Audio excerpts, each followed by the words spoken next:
Olá, meu nome é Juliana Paisesen. Olá, meu nome é Rodrigo. Você está no Vino Série, um canal pra gente falar de série, filme e livro enquanto bebe vinho.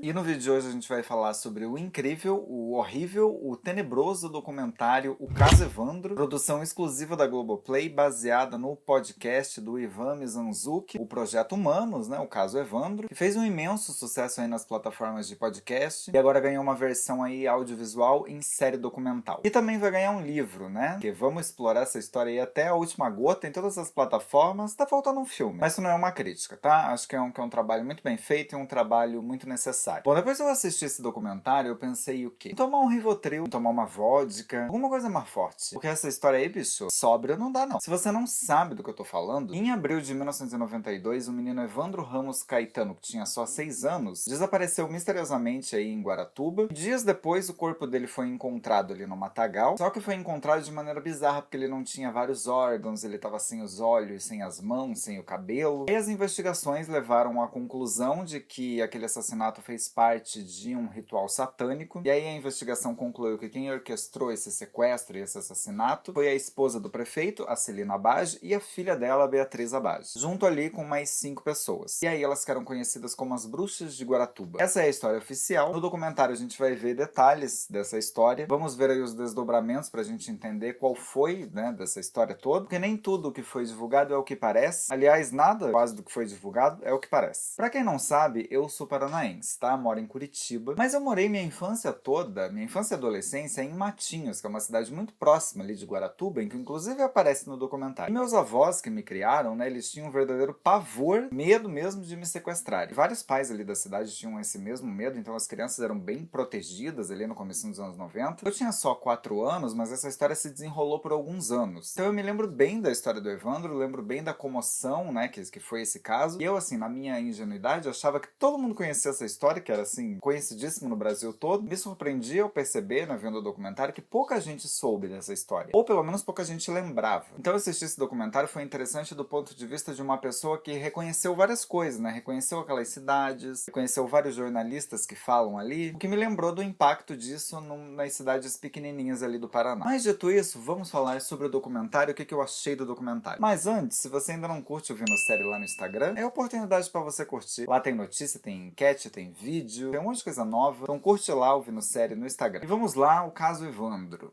É uma história tão complicada, tão bizarra, tão esquisita, que eu não fazia ideia de como eles iam contar isso em vídeo, né? Porque eu ouvi boa parte do podcast. Confesso a vocês que eu larguei num determinado momento, porque eu não aguentava mais tanta repetição. São as narrações indo e voltando. Eu sei que é muito difícil, né? Porque a gente não tem imagem, então eles têm que contextualizar com muitos detalhes. Mas achei que faltou um pouco de corte ali do Ivan Mizanzuki. Ele já deu entrevistas falando que não tinha como eu cortar, que era impossível. Enfim, eu me cansei, me distanciei, eu vi até a parte ali das torturas. Depois eu larguei e falei, vou esperar a série. E fiz muito bem, foi uma decisão muito acertada, porque o que ele não conseguiu resumir em 895 bilhões de horas, resumiram em 7 horas de documentário. E aí o impacto é grande, viu? Em termos técnicos, eu acho que é uma série documental de true crime, né? Absurdamente boa. Não perde nada, assim, pra nenhuma série aí da Netflix, de documentário de crimes reais, da HBO, não perde nada. Acho que ela vai ser facilmente muito bem vendida lá fora e vai fazer bastante sucesso, porque o caso é muito esquisito. A série vai te conduzindo ali, vai te colocando naquele contexto,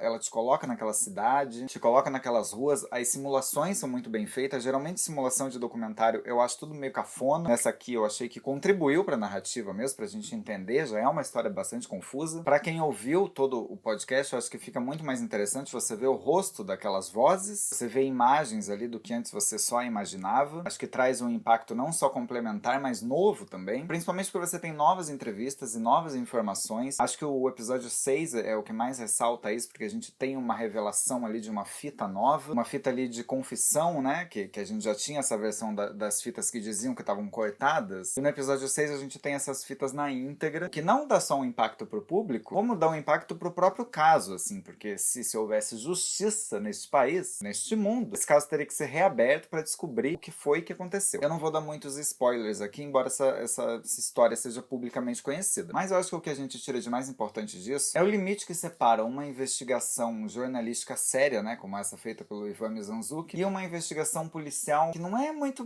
bem feita, né, que claramente tá cheio de erro. E aí a gente pensa que se não fosse o papel do jornalismo, né, o papel ali do documentário documentário, tudo ainda ia estar muito nebuloso, né? As pessoas ainda iam achar que aquelas mulheres eram culpadas, as pessoas ainda iam ver aqueles acusados como culpados, a história acho que seria esquecida ao longo do tempo e as pessoas iam lembrar mais da versão oficial. Então é uma série aí, mais uma série que traz um papel importante como documento histórico. E é um documento histórico para que a história não seja esquecida e também seja revista. É um documentário que vai te deixar assim, horrorizado mesmo. E você percebe assim, quando a justiça ela quer ali sustentar uma narrativa, quando ela quer resolver uma coisa rápida ali para a opinião pública ficar quieta, né, não ficar cobrando, ou quando ela está envolvida ali em motivos políticos, ela vai conseguir enganar e vai conseguir confundir e vai tentar ao máximo segurar uma narrativa, mesmo que as coisas comecem a dar errado. Para sustentar aquele argumento, vai ignorar tudo. E o pior, qualquer um de nós pode estar no meio aí de alguma coisa, né, que a gente não sabe. A gente não sabe quando vai ser posto aí dentro de uma confusão dessa. Porque tudo aí nesse caso, claramente foi feito de maneira errada. Olharam para alguns suspeitos e decidiram que eram eles e aí pararam de olhar para qualquer outra hipótese. Não investigaram coisas tipo um cadáver que aparece, cadáver ali de uma menina que apareceu, falaram que era de outra pessoa, não era, e ficou por isso mesmo. Desacreditaram em qualquer depoimento contrário do que aquilo que eles já afirmavam. E aí são fitas que somem, são documentos que não são analisados. Uma testemunha lá que é o Diógenes, né, que é a principal testemunha que criou todo esse caos. Ele fala uma coisa e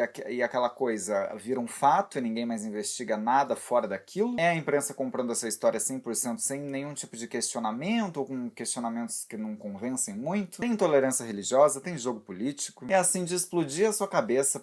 E parabéns para quem montou todo esse documentário, para quem dirigiu, pro Ivan Mizanzuki, para todo mundo, porque é uma história muito difícil de contar. Acho que é uma série documental que funciona muito como obra de terror, que é algo que o podcast já tinha feito. Eu ouvia e me cagava inteiro. É uma produção que te tira do conforto, ele te obriga a ver e a ouvir umas coisas. Então a gente tem sessão de tortura, a gente tem detalhes sobre cadáveres, a gente tem uma descrição de violência pura ali. E por quê? Porque é necessário, não tá de graça. É necessário pra gente entender e ouvir aquelas pessoas, porque a narrativa oficial ela já foi contada. Então a gente precisa ali ver um outro lado. E pra ver esse outro lado, você vai ter que entrar num desconforto. Porque aquelas pessoas falaram e repetiram, elas não foram levadas a sério. E aí a gente tem as duas principais acusadas, né? Tem que lembrar que são 7 acusados. Todo mundo foi preso, mas o alvo ali, me parece ser Celina Abage e Beatriz Abage, que eram ali a esposa e a filha do prefeito. E que eu lembro muito bem dos meus avós dizendo que elas eram bruxas, né? E aquela coisa horrorosa. E essa história vem ao longo dos anos, assim, todo mundo lembra da história das bruxas de Guaratuba. Mesmo que depois tenha tido julgamento, elas tenham sido inocentadas, depois o Ministério Público recorreu, e aí tiveram outros desdobramentos. Mesmo assim, o principal ali, aquela história forte do começo, lá dos anos 90, ficou muito na memória das pessoas. Então é uma produção que traz mesmo uma reparação histórica ali. E ela exige que você entre numa montanha russa de emoção que é muito difícil ali. É difícil você ficar passível só assistindo. Você vai ter que discutir, você vai ter que pensar. É tão complexo que, assim, uma hora você tá assim, foram elas, né? Não tem como, não. Foram elas, foram essas pessoas. Tudo faz muito sentido. Aí, de repente, você vê uma outra coisa que acontece, você fica, gente, é óbvio que não foram elas. Mas isso tá óbvio. E aí você fica sempre assim, com o pé atrás, depois você tem certeza de que não é, depois você tem certeza de que é, depois você é convencido de que não é, mas mesmo assim você não consegue bater o martelo pra falar, é isso aí que aconteceu. Não se sabe o que aconteceu até agora, faz muito tempo, um monte de gente já morreu. Então é uma série que te incomoda, porque você não tem certeza das coisas. Você pode ter certeza que aquelas pessoas não fizeram isso. Então o que aconteceu? Não tem nenhuma pista, não tem nada fora da única narrativa que eles contaram. Então, pelo menos esse projeto do Mizanzuki aí de documentário, podcast, livro, pelo menos serve como uma reparação de tudo que fizeram ali. Acho mesmo que o Estado do Paraná precisava pedir desculpas e indenizar todo mundo, essa gente, família, tinha que indenizar todo mundo. E tinha que tentar fazer justiça com a família do próprio Evandro, que no fim foi enganada, né? Porque eles acharam por anos que quem cometeu aquele crime foram essas pessoas. E eu acho que fica ali um pouco óbvio que não foram. Mas como eu disse, não fica tão óbvio assim. Então é difícil. Mas ao que tudo indica, o assassino ou os assassinos continuam por aí, né? Sabe Deus o que aconteceu. Como eu falei, eu não quero entrar em muitos detalhes. Se você ainda não assistiu essa série documental, vai lá na Globoplay. Se você não tem Globoplay, assina só pra ver isso. Porque é incrível. É uma das... Vai estar na minha lista de melhores do ano. Se você gosta de histórias que te deixam incomodado mesmo, que mexem com você, aquelas de você dormir pensando, essa série é pra você. Parabéns aí a toda a produção, porque é um troço impressionante. De verdade, uma coisa muito impactante. A história por si só, ela já é muito complexa e muito forte. morte muito assustadora. Eles conseguiram fazer ali, foi muito mais. É uma história que fica em você, assim, por alguns anos. Vai ficar pra mim. Eu espero que a Globo passe essa série na TV aberta. Eu acho que vai passar porque eles costumam fazer isso. Mas precisa ser exibida mesmo pra todo mundo que não tem a chance de assistir na Globoplay, assistir na TV aberta, e vai ser aí um certo presente, né, pros condenados, pros julgados, que sofreram tantos anos com algumas coisas muito injustas ali. E você, já assistiu o caso Evandro? Se você já assistiu, já conhece a história, me conta aqui, vamos conversar. E se você gostou desse vídeo, não esquece de curtir, assinar esse canal, compartilha aí com seus amigos, e a gente se vê no próximo vídeo. Tchau!